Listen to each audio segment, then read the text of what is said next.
Shaman STRIDE में एक बार फिर समुद्र से मैं आपका स्वागत करता हूँ। हमने बहुत सारे लॉन्ग ड्राइव किए हैं, लेकिन यह लॉन्ग ड्राइव एक अनोखा लॉन्ग ड्राइव है जो कि अरब सागर में मैं इस समंदर में कर रहा हूँ। समुद्र या सागर पृथ्वी की सतह से 70% से अधिक क्षेत्र में विस्तृत लवणीय जल का एक सतत निकाय है।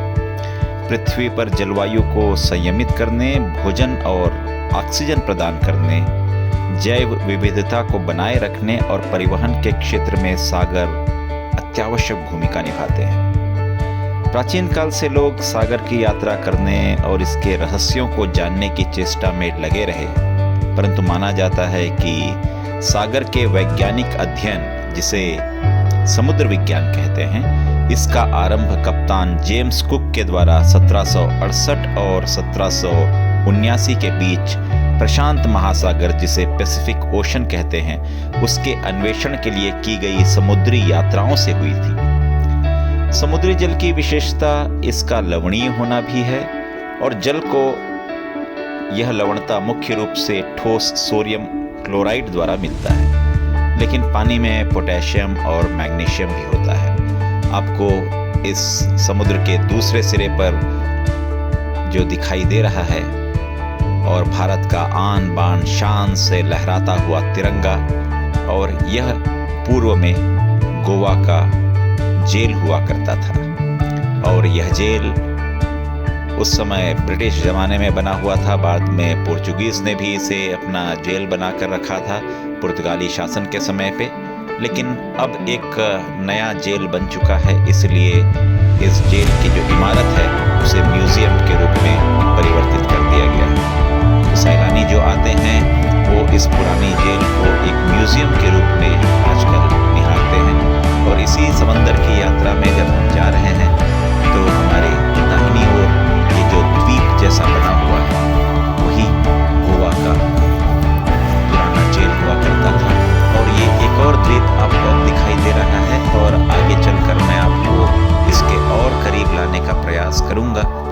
और इस द्वीप के ऊपर में आपको एक जो बंगला दिखाई दे रहा है, उस बंगला जो है उसे हीरे के व्यापारी ने खरीदा है। ये हीरे के व्यापारी का बंगला है और इस बंगले की खूबसूरती ये है कि यह समुद्र के किनारे है और जितनी ऊंचाई में यह बंगला बना हुआ है उतनी ही गहराई में इसका तलघर भी बना हुआ है। मतलब यदि आप देखें तो जमीन की सतह से जितना ऊपर आपको दिखाई दे रहा है उतना ही सतह से नीचे भी है।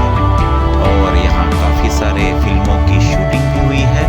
हसीना मान जाएगी कि शूटिंग भी इसी बिल्डिंग पे या इसी जो अभी आपको मैंने बंगला दिखाया था उसमें हुई थी।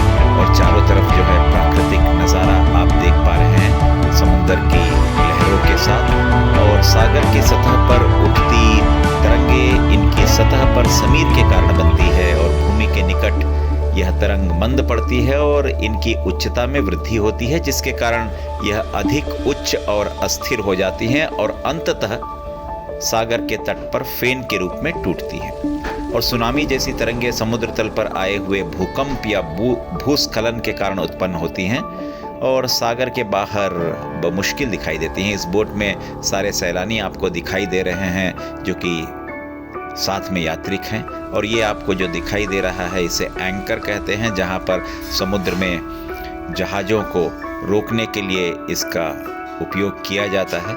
और समुद्र की लहरें और दूर में आपको दिखाई देता हुआ एक आइलैंड द्वीप भी दिखाई दे रहा है। और सूर्य की किरणें लगातार इस समुद्र के पानी पर पड़ रही हैं और एक बहुत मनोरम दृश्य को भी प्रस्तुत कर रही हैं। और चमचमाती हुई यह लहरें समुद्र के पानी में पड़ने के साथ ही अपने आप को एक नए कलेवर में और नई ऊर्जा के साथ एक बेहतर संभावनाओं को तलाशती हुई आगे बढ़ती हुई दिखाई दे रही हैं। और हमारा जहाज भी ऐसे ही आगे बढ़ रहा है। और अब आपको मैं दिखा रहा हूँ ये सीगल है जो समुद्री पक्षी हैं, और ये समुद्री पक्षी जो हैं ये काफ़ी समुद्र में अंदर जाने के बाद दिखाई दे रही हैं। सब अपने अपने आयामों के साथ अपने पंखों के सहारे उड़ रही हैं। और यहाँ पर मुझे एक कविता की पंक्तियाँ याद आती हैं कि उड़ान भरने के लिए पंखों की ज़रूरत नहीं, अपितु हौसला होना चाहिए। और इन पक्षियों को देख के जो हौसला हमारे अंदर उमड़ता है और हौसले को जो उड़ान मिलती है, वो इस पानी की धार के साथ ऊपर उत्तरोत्तर प्रगति की ओर बढ़ने का संकेत हमें देती है। और ये सीगल आसमान की ऊंचाई पर उड़ते हुए हमें ये बताने के प्रयास में रत है कि आकांक्षाओं और सीमाओं का कोई अंत नहीं होता, और आपके लिए तो केवल नीला आकाश ही अनंत है, जिसकी सीमाएं भी नहीं।